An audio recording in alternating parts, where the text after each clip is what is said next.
제가 이제 세 번째 시간인데 제목을 이렇게 잡아봤어요. 예언자적 설교와 공동선, 커먼 굿이라고 잡아봤는데 월터 브루그만이 이제 그 예언자적 설교라든가 예언자적 상상력에서는 굉장히 이제 예언자 전통을 해방신학 전통과 연결하는 부분이 탁월했다고 한다면 제 관심은 사실은 공공신학이기 때문에 이 예언자적 전통과 공공신학이 만날 수 있을까? 혹은 만난다면 어떤 식으로 만날 수 있지? 이제 그게 저의 이제 궁금증이었고, 근데 참 재미있게도 오늘 다루려고 하는 하나님 이웃 제국이라는 이 책이 부제가 어떻게 되어 있냐면 하나님의 신실하심과 공동선 창조예요. 그러니까 대놓고 제목에다가 커먼 굿이라는 걸 넣어놨어요. 근데 커먼 굿이라고 하는 것은 이제 제가 이따 설명하겠지만 공공신에서 굉장히 중요하게 다루고 있는 핵심 키워드 중에 하나거든요. 모든 사람들에게 좋은 것이라는 뜻이잖아요. 근데 이제 예언자적 설교라든가 예언자적 상상력하고 이거는 정권에 대해서, 정부에 대해서, 혹은 권력에 대해서, 혹은 파워에 대해서 굉장히 비판적인 내용이고, 근데 공동선이라고 한 것은 크리스찬이나 넌 크리스찬이나 혹은 뭐 모든 사람에게 공동으로 주어진 선이기 때문에 사실은 예언자적 전통하고는 이게 맞지 않는 부분이 있거든요. 저는 이제 궁금했죠. 어떻게 이걸 연결시키지? 잘 연결이 안 될 것 같은데 이런 생각이 들었던 거죠. 그러니까 소위 이제 우리가 예언자적 전통이라고 하고 혹은 해방신학 전통이라고 하는 것하고 공공신학은 약간 색깔이 많이 다르거든요. 물론 이제 비슷한 부분이 많이 있지만 그래서 이 부분을 어떻게 연결하냐가 저의 관심사였고 월터 브루그만이 이 전통적으로 예언자적 전통을 강하게 붙들고 있는 구약 성서학자가 어떻게 오늘날 공동선에 대한 이야기를 잘 할 수 있을까?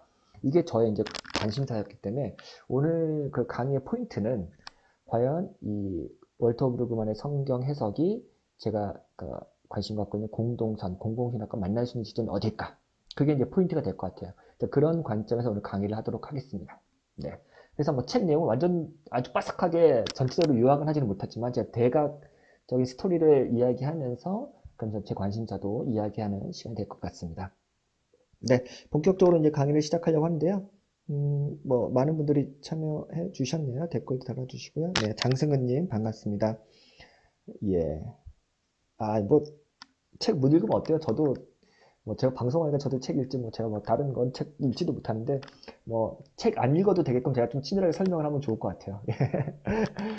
제 방송 보시면서, 나중에 이제, 제가 이제 여기 PPT에도, 쪽수를 적어놨거든요. 나중에 이제 그쪽만 이렇게 찾아서 읽으셔도 좋을 것 같아요. 제가 미리 찾으셔서 이제 그 부분만 밑줄 보면서 읽어보셔도 빠르게 스케치하면서 방송 책을 읽을 수 있을 것 같습니다. 네, 오늘 다시 한번 말씀드리겠습니다. 예언자적 설교와 공동선이라는 제목으로 강의를 시작하도록 하겠습니다.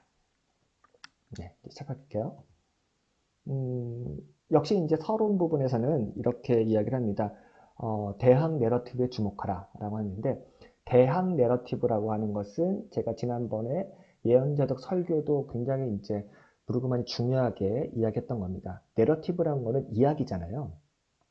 뭐 서론, 본론, 결론이 있는 어떤 플롯 구조가 있는 이야기 전체를 말할 때 내러티브라고 하는데 성경 전체에 흐르고 있는 내러티브, 그러니까 성경 전체에 흐르고 있는 메인 스토리 이런 것들을 이야기하는데 이 성경의 이야기가 이 세상이라고 하는 텍스트하고 다른 대립하는 혹은 이걸 대안이 되는 대항되는 내러티브라고 말하는 거죠.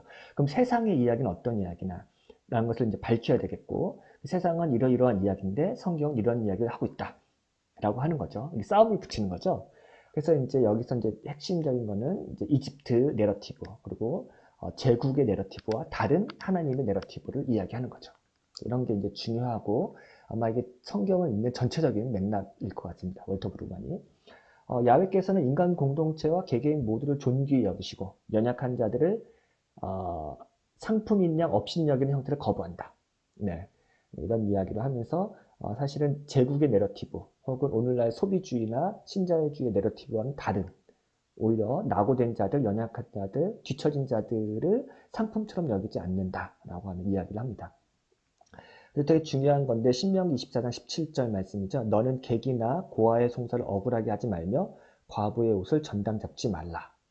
여기 이제 객, 나그네, 그리고 고아, 그리고 과부의 이야기가 나오고 이 사람들을 억울하게 하지 말고 눈물 흘리게 하지 마라.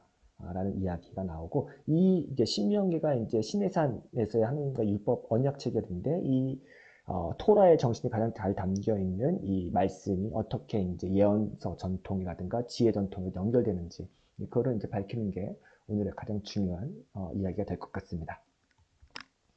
그래서 대학 내러티브는 무엇이냐라고 하면서 하나님의 내러티브는 이웃의 유익을 구하고 폭력의 전횡을 고소하는 흐름 위에 자리한다. 네. 그러니까 이게 왜 공동선언 연결되지 않겠죠? 그러니까 하나님의 이야기는 내가 내 옆에 있거나 혹은 가까운 이웃, 먼 이웃의 유익을 구한다. 그 사람을 위해서, 타자를 위해서 뭔가 선을 베푼다라고 하는 것과 연결되어 있다.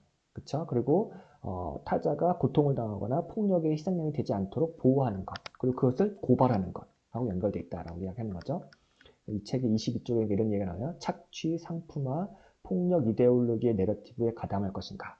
세상의 내러티브에 가담할 것인가? 아니면 해방과 언약의 하나님 옳다 하시는 현실을 이웃을 위해 성실히 만들어 나가는 내러티브에 참여할 것인가? 그래서 이제 이 두 가지 내러티브를 대립시켜서 하나님의 내러티브는 이 세상의 내러티브가 다른데 뭐가 특별히 다르냐? 아까 다시 한번 얘기했지만 이웃에게 우리가 선을 베풀고 공동선을 함께 만들어감으로써 그들을 보호하는 것, 이것이 이제 하나님의 내러티브다라고 이야기를 하고 있습니다. 그래서 이제 이 책은 이제 본론이 세 개로 되어 있어요. 그래서 정의, 은혜, 율법. 이 본론 세 챕터로 되어 있거든요. 그래서 아마 서론하고 결론 있고 본론 세 개 이렇게 되어 있는데 이 정의, 은혜, 율법 이 세 가지가 이웃을 향한 신실함, neighborly fidelity에 초점을 맞춰져 있다. 그러니까 이 하나님의 어떤 정의, 은혜, 율법 이 세 가지가 이제 브루고님 이제 핵심 키워드로 잡은 건데 이 모든 내용들이 다 이웃을 향한 신실함. 네, 사실 이제 하나님 우리를 향한 신실하시잖아요. 그러니까 동시에 우리도 이웃을 향한 신실해야 된다. 이런 이야기를 이제 하고 있는 겁니다. 재밌는 거는 이제 월터 브루만이 이제 구약학자긴 한데 여기 신약의 말씀도 굉장히 많이 나와요. 왜냐면 예수님은 율법을 완성하신 분, 율법을 이어받으신 분으로 해석을 하는 거죠. 그러니까 뭐 예를 들어서 뭐 바울 서신에 좀 그런 게 부분이 있긴 한데 예수님이라든가 바울 서신이 율법을 완전 뒤집거나 율법을 어떤 컨트라스트, 그러니까 반대되는 명제로 제시하는 부분도 물론 있긴 한데 적어도 이제 브루그만은 구약의 전통과 율법 전통을 그대로 이어받은 예수 그리스도를 이야기하거든요. 그리고 바울서신도 그렇게 해석하는데 그 부분에 이제 가장 중요한 게 갈라디아서 5장 14절인데 뭐라 있냐? 온 율법은 내 이웃 사랑하기를 내 자신같이 하라 하신 한 말씀에서 이루어졌나니. 그러니까 사실은 우리가 이제 하나님 사랑, 이웃 사랑이 율법의 핵심이다라고 하는 그 두 가지 계명에 대한 전통을 많이 들었잖아요. 근데 그를 또 하나로 압축하면 뭐예요? 온 율법은 내 이웃을 사랑하라. 라고 하신 그 말씀에 다 압축되어 있다라고 이제 갈라디아서 5장 14절에 나오고 있습니다. 굉장히 또 이거는 센 말씀이죠.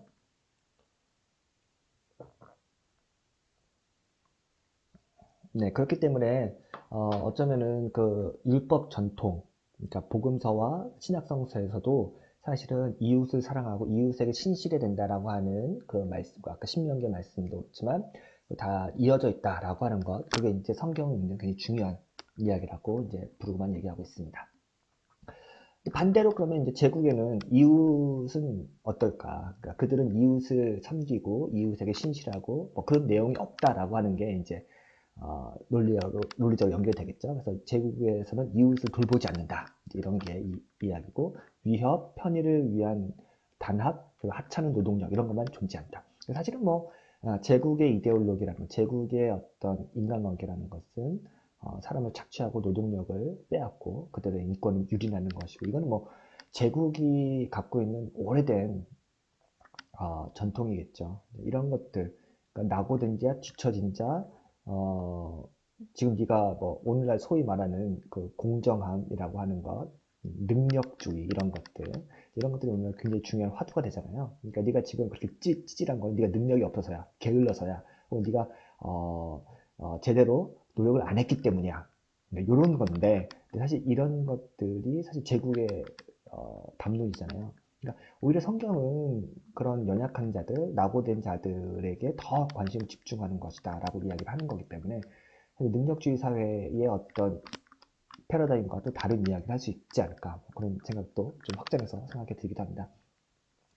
그래서 이제 그 브루그만은 출애굽 시대산 내러티브는 이웃이 출현하는 창발점이고 대항 내러티브, 대항 공동체, 대한 품성을 형성한다라고 이제 이야기를 합니다. 그래서 이제 출애굽 신해산 내러티브란 것은 하나님이 이스라엘과 언약 체결하는 그 장면, 그리고 하나님께서 율법을 주시는 것, 이런 것들이 이제 어떻게 이웃을 향한 법으로 연결되는지, 그리고 그렇게 함으로써 세상과 다른 내러티브, 세상과 다른 공동체, 그 세상과 다른 인격, 이것이 어떻게 형성되어야 되는지를 이야기하고 있다라고 이야기합니다.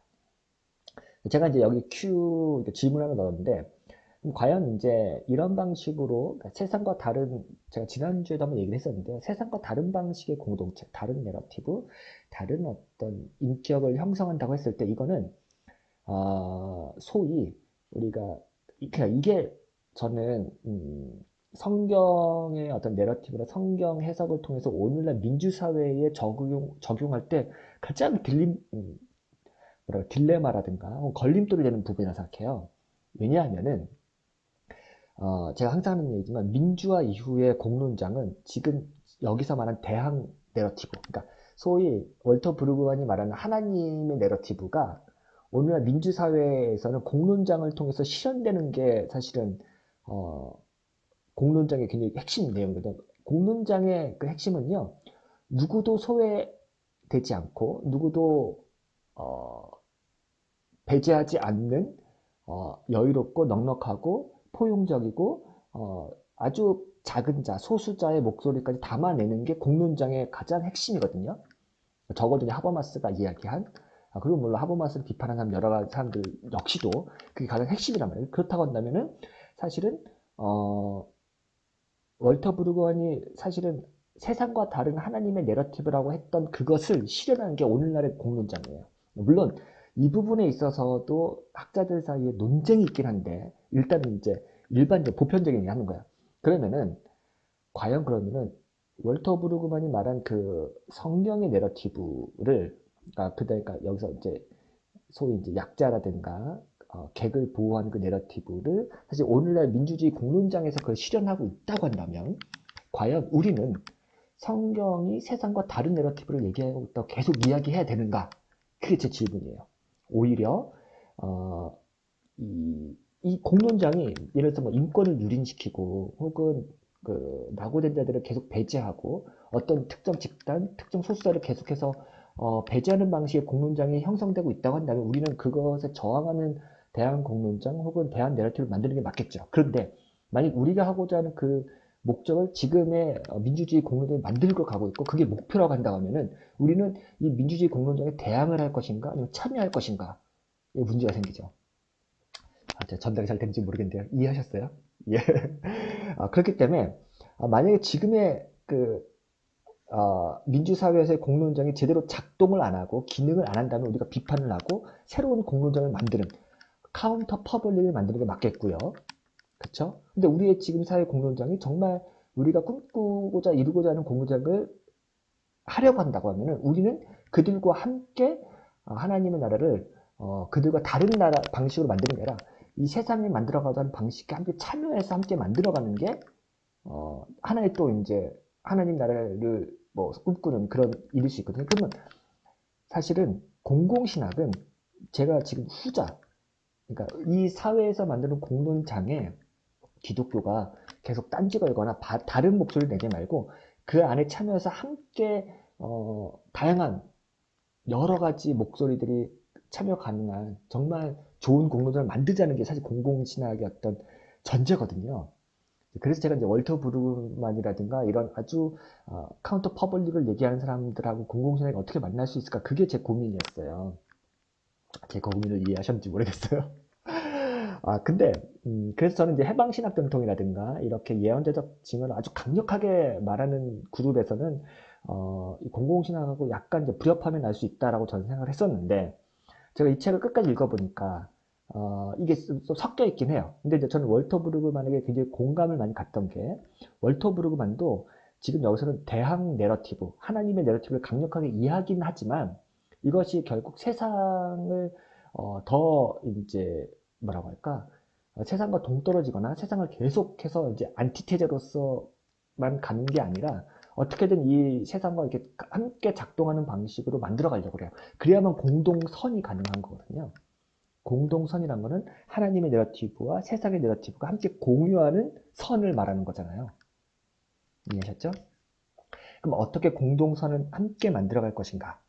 그것도 이제 뭐 그냥 말 그대로 나이브하게 세상의 어떤 공공성을 그냥 그대로 인정하는 것도 아니고 그렇다고 무턱대고 반대하는 것도 아닌 뭔가 제3의 방식이 있어야 되잖아요. 이제 그 방식을 이제 고민하는 게 그 부분을 해석학적으로 잘 캐치해내는 게 가장 중요한 작업일 것 같아요. 쉽진 않죠. 그 약간의 변주법적인 건데, 그러니까 결국은 세상에 저항하면서 어떻게 또 세상을 손잡고 함께 갈 것인가 이런 방식을 만들어내는 게 아주 단순화시키지 않으면서도 좀 깊이 고민하면서 만들어갈 어떤 포인트인 것 같아요. 이 부분을 이제 얼마나 성공도 잘 해내느냐가 이 월터 브루그만의 기획의 성공 판가름이 될 것 같습니다. 근데 저는 나름대로 좋았어요. 그래서 이제 그 부분을 이제 마지막 부분에 가서 좀 설명해 보도록 하겠습니다. 서론이라 제가 좀 말이 길어졌네요.